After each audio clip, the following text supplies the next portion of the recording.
And with almost nobody ahead of him, John Lancaster, well, let's hope he keeps the belts tightened the whole way to the finish and back to Parc Fermé. Doesn't pop them too soon, but they've had the warning, they've had the drive-through penalty, and it's almost so he's doing a sprint on his own. There's no one else around him. The majority were quite some distance ahead. The start-finish straight is all his. This year's champion coming to the line. I'm sure we'll see the Greaves Motorsport garage. They're holding their breath. The checkered flag is out, and here comes John Lancaster. Is that the title for Greaves Motorsport? They can't celebrate. They can celebrate. Yeah, finally.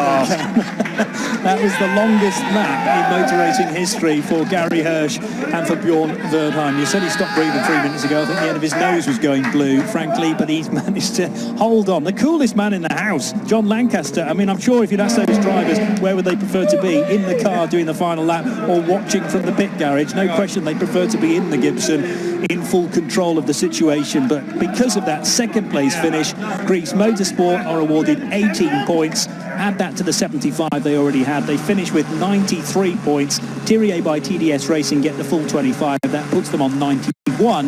And Motorsport, who came here leading by a point, they got an extra point for pole position earlier on today, but they fall short by 4 points, finishing on 89. 77 and the 12 for fourth position, 89 points for Jota Sport. Many congratulations to...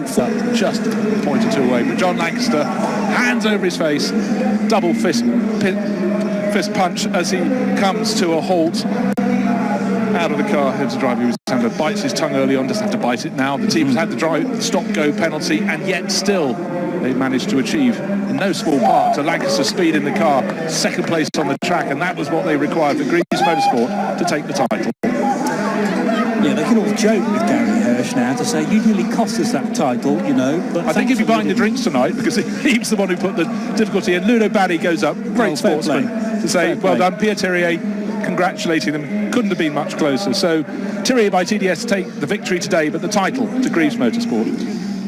And Thierry, oh so close again. They've been at this game for quite a number of seasons now, and I don't think they're going to let Nicolas Lapierre out of the grass for a while, though. No, I think you're right. It was 2013 where they came really close, wasn't it? And it all went wrong at Paul Ricard that year. And they've been there or thereabouts last year as well, changing from one chassis to another. They went from Ligier to Orica, and Orica seems to be the way to go for that team anyway. That they lose out by, well, it's just 2 points, wasn't it? From 93 to 91 for Thierry by TDS Racing. So that handshake from Ludo Badé means all the more when you consider the circumstances. There's your man, John Lancaster, though, who brought the number 41 car home. Let's in that final race of the season. But here, then, is how the top three LMP2 teams finished in the race. John Lancaster wearing the helmet on top of his head, but in the wrong direction, on top of the cap as well. Ever the Joker.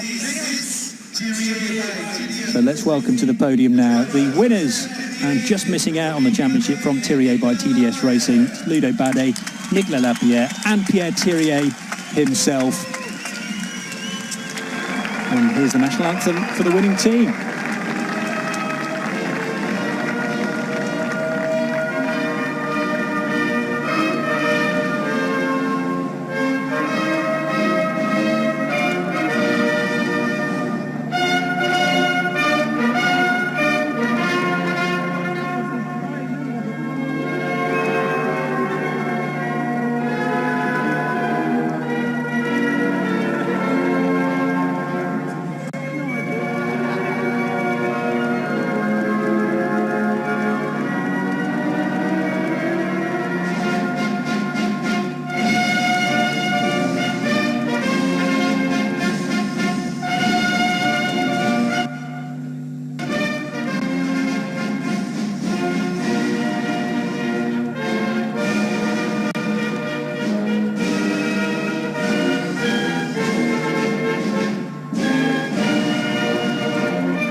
Congratulations then again to Pierre Thiriet, Ludovic Badet and Nicolas Lapierre for a great performance in the final round of the 2015 European Le Mans Series, the 4 Hours of Estoril. Just missing out on the championship, but nevertheless getting a victory to end their season. That's 2 wins for the year, together with Imola's success earlier on in May. The 41 Greaves Motorsport squad finishing in second position: Gary Hirsch, Bjorn Verdheim and John Lancaster, and now being awarded trophies. Congratulations to AF Racing with their 21 BR01 with the Nissan engine, Michaela Leishin, Kirill Ladigin and Victor Shetar with a really good opening stint. He was in there for over 2 hours, maybe 2.5 hours.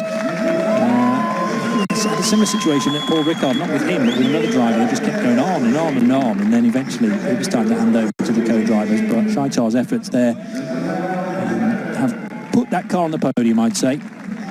He was certainly super positive in traffic and mastered the changing conditions, which is all you can ask today. 30 cars went out to play, and play they did, but the weather also had a role to play in the race. And they did it several times around, just for good measure. And then, of course, we had various extra pit visits, and it all kept it very spicy indeed. But for the last time in the 2015, but perhaps not the last time tonight, the winning teams spraying the spray. Possibly in a bit more rain, actually. It's difficult to tell whether there was rain coming down on the podium, but they won't care. That's to get soaked to the skin with champagne. And the podium given a good dousing for the first time today. There are plenty more presentations and trophies to be awarded, though. So we'll give the photographers down below the chance to record this moment forevermore, and this will be in forthcoming publications of magazines, newspapers and on websites as well. And these drivers will, after this, head to the press conference, but we will welcome onto the podium in a moment or two, I'd imagine, the LMP3 runners, depending on which order we do things in.